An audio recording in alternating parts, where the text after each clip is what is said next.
Hello, everybody. Welcome to Always Off-Brand. We take e-commerce, we try to simplify it, retail the whole bag of donuts, and we just try to make it fun. Scott Oshman with you here live at eTail Boston from the second floor in the Sheraton. Brent Peterson joining from Talk Commerce. The collab continues, Brent. Great to be here. And our guest today is a previous guest. Oh, I got to turn you back up here. Thank you. I was turning you down, and then I was the headphones, ladies and gentlemen. Sarah Engel, president of January Digital. We met last year at Shoptoberfest, which we're going to do again. Brent and I are there again. And I can't remember how many beers we had when you joined the podcast last time, Sarah, but yeah, you had many, and you also said, yeah, we didn't actually hear your speech. So if you could repeat what you said. It was fun. Really flattering, and that's how I really learned to love you guys. That sounds about on par for us. Yeah, I don't remember. Well, we were potting. Honesty's the best policy. We were both blacked out. And it was fun. And then I was telling before we hit record, I'm like, God, I met you in January Digital. I didn't know about January Digital, which I can't say fast, but I'm like, oh, she's president. She's big deal, C-suite. Oh, she's, and then after the last year, I'm like, my God, what an honor to have you here at the Always Off-Brand Talk Commerce studios here in eTail, Boston. Well, thank you for having me. I mean, my God, you're on this talk show. You're doing panels. You're doing big deal stuff. People are very kind to continue to invite me to say these things publicly, but thank you. Okay, so other than here at eTail, what's going on at January Digital, and where are we? We're all talking about AI. We're all talking about the tariff impact. We're all talking about blah, blah, blah, blah, blah. But what's really happening? Yeah, man, there is a lot going on. I think there's a ton of change from a digital perspective. We're seeing it with our clients and just with the industry in general. I think right now, everybody's well underway planning for holiday, right? And so it's like, what's on people's minds right now? There is a big push towards agility. People have to move faster than ever. So there's a lot of testing that's been going on. For us, that means anything from, testing new measurement methods in Q1, Q2. It could mean testing completely different ad units on Meta. It could be different channels so that you're more diversified out of just Google and Meta. But there's been a lot of testing, which is great, in Q1, Q2, so that headed into holiday, everybody knows that consumer spending is more constrained or more thoughtful, is taking more clicks to actually get to a purchase. People are being more thoughtful, they're thinking ahead. So you have that element combined with the rising cost on, Meta and Google, and you go, okay, what are all those options? I can't constantly be on promo. What levers do I have to pull? And so that's what I'm spending a lot of time talking with folks about is how, what does readiness for holiday mean this year versus other years? It's very different, and it requires a lot more testing and a lot more ingenuity and a lot more speed, just like agility. Are they ready to spin it up and flip that switch when the time's right? I think that's a super interesting metric. More clicks to get to a purchase. Yeah. Is that something that anybody publishes? Because that is really interesting that you said that. You got to give that a juicy nugget. Oh, that's a bell. You got a juicy How many nugget. minutes are we in?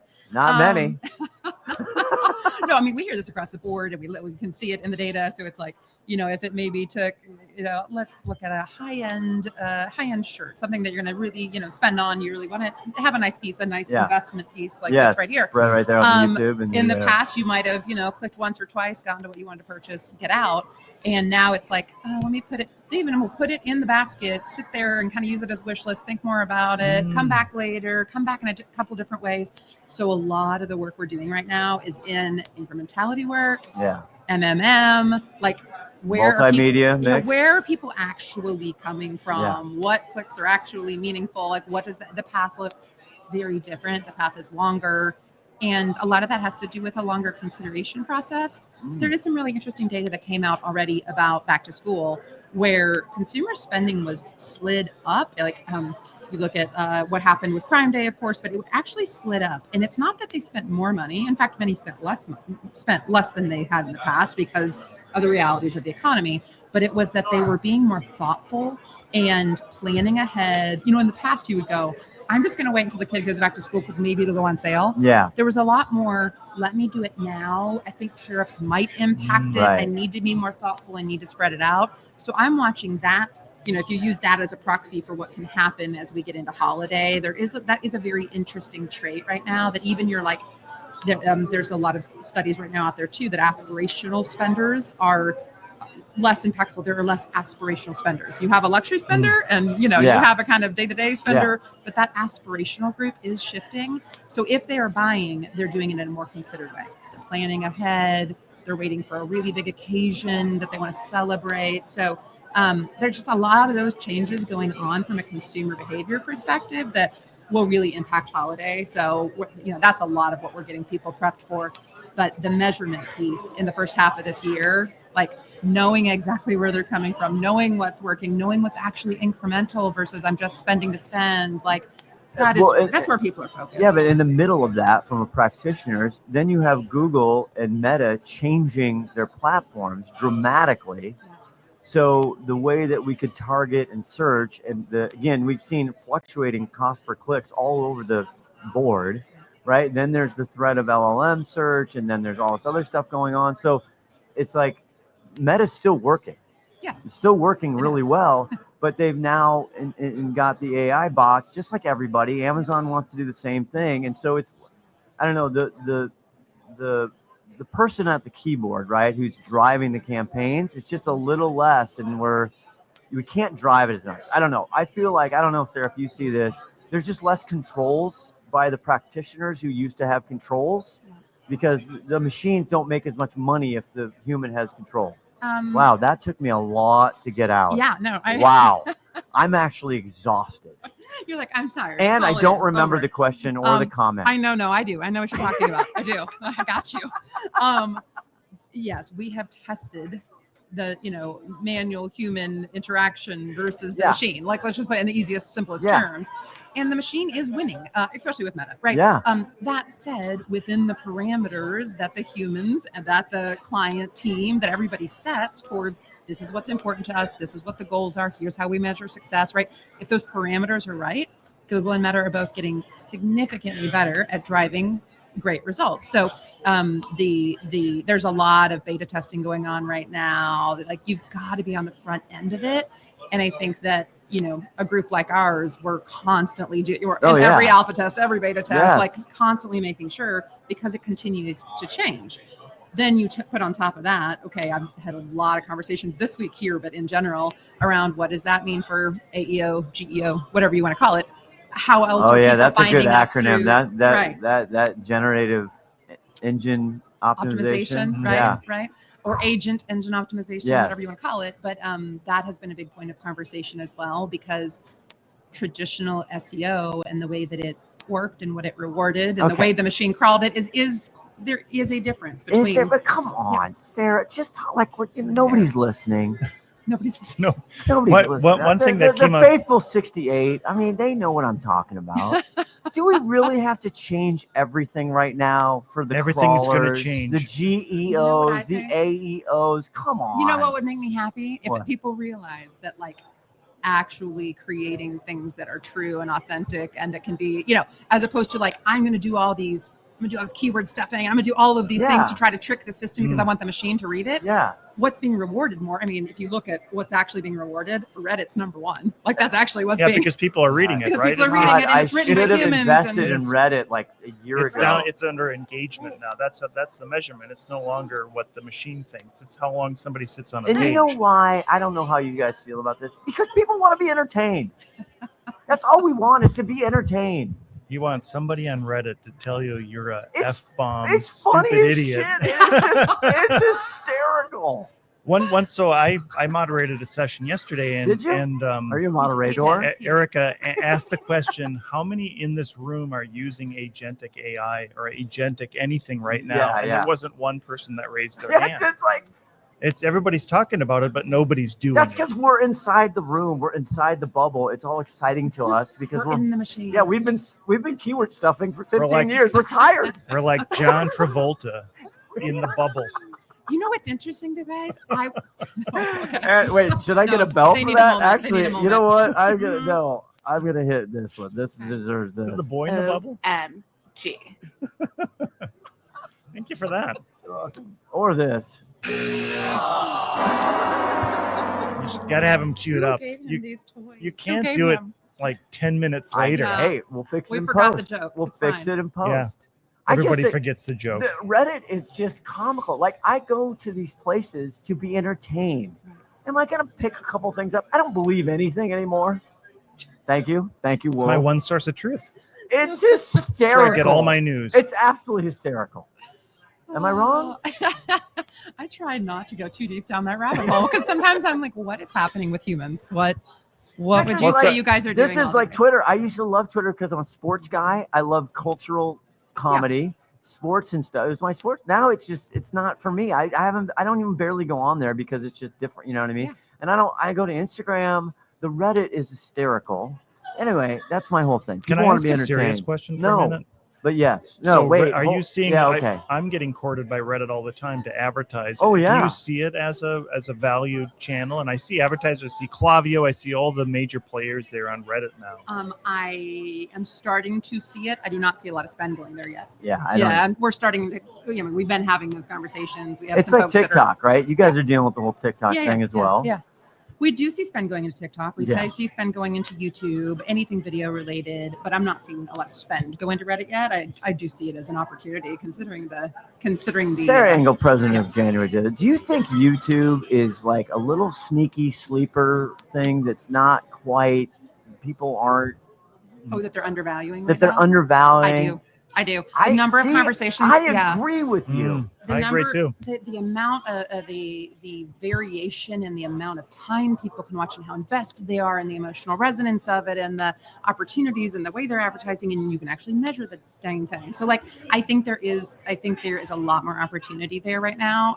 I think people are figuring that out slowly but surely. Yeah. We've been on the YouTube train for a while, and I'm glad to see people shifting. It is the higher funnel, the brand thing, because the conversion rate isn't there. I mean, that's not what you're doing it for. Which gets us right back to incrementality testing, which gets us right back to like, you got to be able to measure this in a different way. If you only look at last click, you will never spend in YouTube. That's right. That's the problem. Thank you for bringing that up, because that is one thing I'm a little excited about is we're getting away from this whole last click, because I call attribution bullshit. And part of that is because the technology and all the things are all last click. So we're kind of, you know what I mean? We're all kind of been boondoggled into this last click. And I'm excited that we're kind of starting to move away from that. Yeah. Aren't we? Yeah, absolutely. For the most part? Oh, I mean. But the CFOs, come on, they love the ROAS number. They can't get off it. They love that. What's the new way of measuring it if we can't do that? Yeah, what are we measuring if we can't measure the last click? How are we finding success? Yeah, I mean, it's like you have to isolate from an incrementality standpoint. You almost have to isolate each test and be like, does this prove to have more incremental value than this other thing? And over long periods. Structured test over and over and over to build those models. There's a lot of really great models that we've built. Of course, there's a lot of great models out there that some of the like core measurement vendors have built, but it is absolutely possible. Nobody should be measuring on last click unless it's a really small brand and it's not, they're not at that point yet. In the Amazon ecosystem, it's hard not to in Amazon, because again, we collapse the funnel on the Amazon, right? Because we can go to that high branding and we can see it all the way down to purchase. Yep. So it's still, yes, but they're getting better. There's a lot of great technology. I'm sure are you guys building your own stuff? I don't know this. Yeah. We have a whole, data and analytics team that's building out all the MMM, all the incrementality by client, what they need, all their reporting and analytics. So it's fun in that way of being able to really see the nuances between businesses. So different needs, different reporting needs from a CFO perspective. Yeah. Like you have to be able to tailor that. And so that, I'll just always go back, structured testing. What are we measuring? What are we testing against? Like, let's keep making the next best decision based on the data we have. We know that last click data is not the best way to make a decision. And we keep doing it anyway. I know. So like, let's keep going down the path, keep making better decisions based on what we know is actually driving. Measuring something is better than measuring nothing. Yes. I think a lot of marketers still measure nothing. But could I just make this plea? I don't know if you're seeing this where you live, where you are. At January digital, everybody, we're so real time, which is great, but I just want, people gotta chill out and let the machines do what the machines do. And we shouldn't be looking at data every week, every day, every hour, everything, and unless there's a specific situation, whether it's a flash sale or an event, whatever. But I'm constantly trying to move people to let's actually breathe and let this do its work, because the machines, this is the funny thing about Advantage Plus and Meta and all this stuff, and PMax and Google and everything.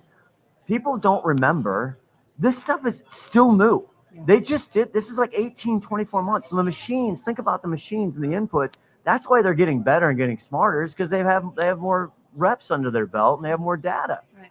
So I don't know. Can Yeah. we just chill out? I would agree with you. Yes, But you can feel free to disagree. mostly. Feel free to disagree. It's easier for you to say chill out, but the person spending the money Hey, wants now. to Would know like to know. right Yeah. now. I know. Here's where That's a good point. I absolutely agree with you as it pertains to the longevity of.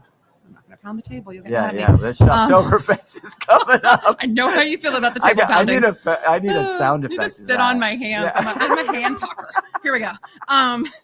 You can slap. Go ahead, do it. Do it. I absolutely agree with you as it pertains to growing brands over time. Man, the Yeah. number of times where it's like, we need to grow a brand. We need to, push up the funnel. We're going to have all these amazing creative implementations at different stages of the funnel. The minute that something's not selling exactly in that second, I'm going to back away from all of it. And then you're losing all the momentum you've built. I And know. that's the part where I absolutely agree with you. I'm like, we all know what it takes to build a brand. We all know what it takes to build deeper, more emotional, more, sticky connections with customers. The number of times that because of other pressures in the business that are real, and I understand because I've done it, I need to sell overstocks, whatever the case may be, we just throw our hands up and pull out of it and react to that immediate number in that moment. That's the part that I agree with you. Like you Oh, thank got to God. stay the course. Something. It's Yeah. one no, thing we agree on. No, Exactly one. I know, only one. But no, again, I guilty as charged. Yeah. To have the discipline as the person driving the strategy and running the campaigns, Yeah. right? To just chill and just take a pause and wait. It's brutal. It's brutal. I mean, I raise my hand. It's tough, especially if you're seeing bad stuff happen. Yeah. You want to react right away, but you gotta sometimes just go, okay, let's check next week. Let's Yeah. just, If it's bad or wrong, that's one thing. If it's, we want it to look differently and we're not going to stay the course, you got to keep reminding people, And this is what we're building towards. Are we on the same page? Have the goals changed? If yes, great, let's change. And- But likely they haven't changed. the other, I'll see if you agree or disagree with Okay. this. It's a new game. Agree or disagree with Scotty O. Disagree. Disagree. Thank you. Yeah. Thank you. You guys are catching on. Yeah. We You're- got this. You're winners. I think it's the middle performance that actually is the Achilles of a lot of branded advertising Mhm. work. So it's getting a return, but it's not getting where you want, what planned, but it's not actually dying. It's kind of in this middle zone. See, the practitioner, right? The ad manager, or whoever is actually pushing the programmatic buttons is like, I'm going to hang out. And then all of a sudden you wake up and 30% of your campaign structure and your spend is in the middle. It's in the hangout. It's in the hangout middle. Yeah. I mean, again, raise my hand of God, I really was hanging with that, but now we've got to kill it. Right. I do think though, I actually agree with you. I've done it Really? twice. Oh my gosh. I agree with you in the sense that often you'll be like, well, this is just a foundational element and that's Yeah. how it's been done. Yes. And the moment you get to it, this is how it's always been done, break it. Yeah. I agree. Pull it out and do a holdout test and see if it's still working, right? Like put it against an incrementality test. Like I agree with that. This is how it's been done. And we all use this as a foundation. Why? I know. And if the answer is, because it's always worked, well, it's the wrong answer. And- Test it, and- make sure. And to the credit of whoever your point of contact is, the client, right? They get frustrated because it's constantly changing. So the campaigns and a targeting and a thing, it'll work. And you're like, this is our bread and butter. Then all of a sudden it just dies. Yeah. For many reasons. Yeah. And they're like, what happened? Yeah. The education, You know what I mean? Yeah, the education role is stronger than ever because things constantly I know. change. We have this guy on our team named Jared. He's absolutely brilliant. You should definitely talk to him and not me. But he's the Oh, come on one who now. is like, he's the one who's constantly being like, this has changed. This is what's different. This is what's changed. I will say though, whether our clients have an internal person who really knows this stuff deeply, or even if they don't, even if it's a higher up contact, whatever, a founder, a CEO, whatever, they want to know. But Yeah. they really do. I think that the eagerness they do understand that there's constant change. The only thing that's constant is that things will change. And they do really want to know. It's a matter of how you educate on that, how much detail they need, that type of thing. But yeah, I mean, I would say we have a whole crew who's like constantly, this is what's changed, this is what's new. We got to test this. And then we'll, beta test. Okay, that's working. Roll it out here. Constantly audit your own accounts. Like you have to. Is the answer to that middle always testing and always pushing the boundary and always asking the question, is this actually working? Is the answer just always doing that and Yes, never taking your yes. foot off the gas? I think so, which, sounds exhausting, but I don't know. I find it exciting. I'm like, great, there might be a better way. Why would we continue to do things the same way if there's a possibility that there's a better way to go about this, right? That's how you embrace all the changes from the engines. And so I think we've got platforms. 2 agreeing with Scott right now. Could you please say something more controversial? Yeah. What are you doing with your life? Seriously? Anyway, I was thinking of something, but I'm not going to say it. Okay. I want to just quickly, and then we got to play our game, our new game, because it's fun. Yeah, I know.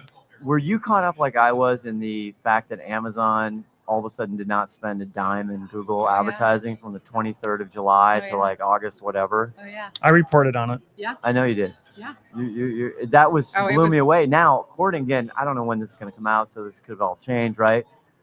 They're still not spending in Europe, apparently. I just confirmed that before I came out to the show, which is fascinating to me. It is. And for all of our customers and your clients, right? That's a huge opportunity because it's going to fluctuate the cost per click. It's going to all this stuff. Yeah.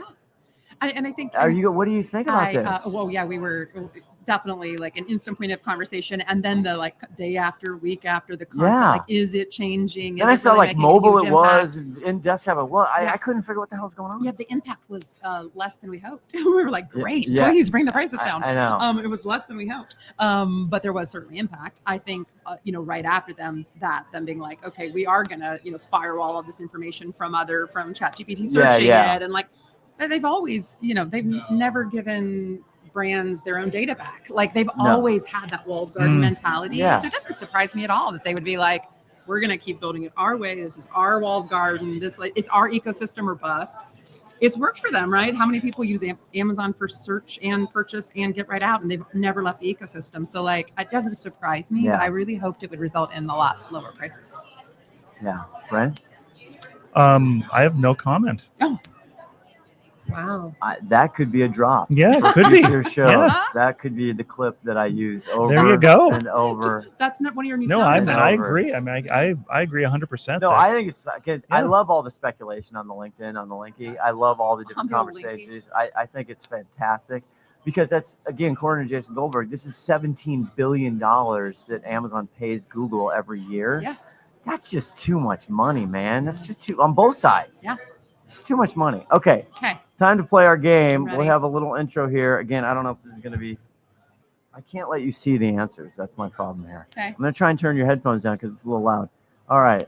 It's time for a very brand new game we've debuted here at eTail Boston. Okay.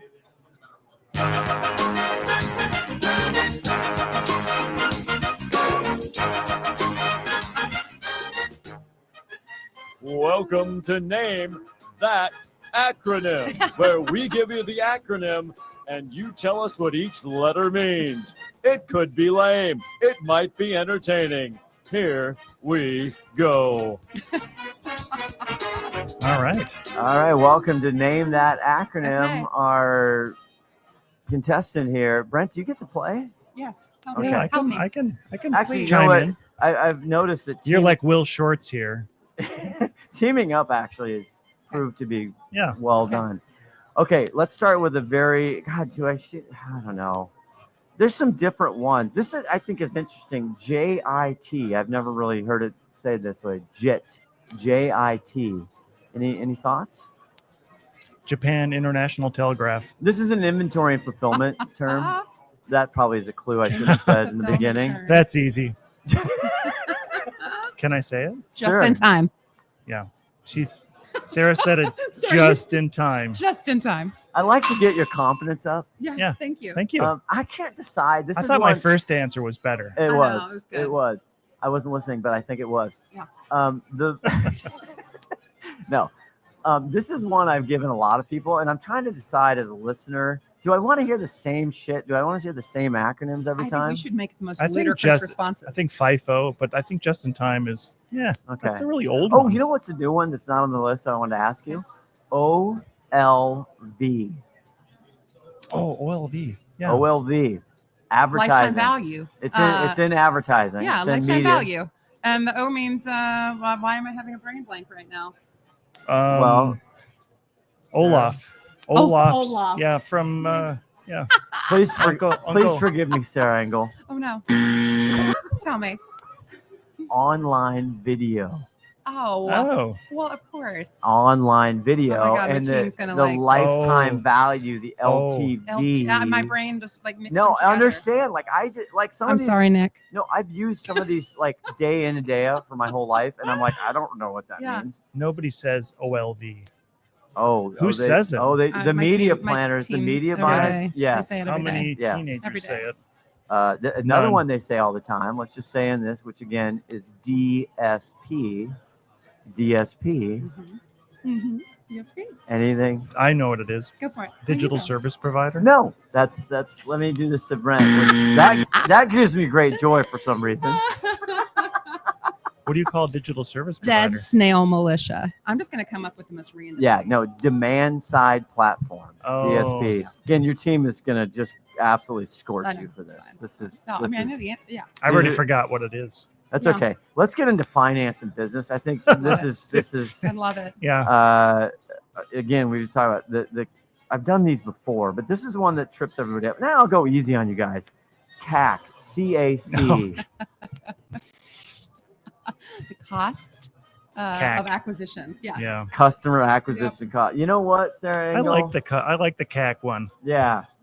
You get a How bell about for EBITDA? that. Let's do that one. Okay, do you know that one? I have it actually right here. It's hard. I can never remember it. Earnings and something before taxes. That's 3 out of the 7 letters. Yes. You want to add anything, Sarah? Earnings before interest, taxes, EBITDA, depreciation, and amortization. Amortization. Yeah, there you go. Sarah Very Engel, good. you just saved that Yes. acronym. Just got myself back from OLV. Yeah. That Woo! was fantastic. Guys. Which apparently is not the best way to value your company. It's only good if somebody pays for it. That's true. That's true. And we all know the KPI. Key performance indicator. Kmart, Yes. progressively. Yes. Progressive insurance. Interesting. He's getting that. Okay, I had to look up some other ones. We're gonna end it here. Okay. I mean, we got the big ones, the CTR. Yeah, click through right. Again, Got that one. easy. I think Sarah won Yeah, by far. the yeah, acronym game. Yeah, even EBITDA, she got that right off the bat. I had to. Did you hear me sound it That out? was The like really letters good. in Yep. order. All right. Well, that's going to conclude that portion of the program. Thanks for playing. Name that acronym. Sarah Engel, it's great to have you back on. I hope we Glad see to you be here with next you month guys. Yeah. in New York. Yes, I'd love that. Continued. Next time, what's Sarah's going to talk about at Shop Talk at all the various conventions and trade shows? No. I did just find out, I guess I'm allowed to say it, I'm going to be speaking at Shop Talk Lux, which is a brand new show in January in Dubai. Are wow, you kidding me? fun. You're going to Dubai? I am. I've never been there.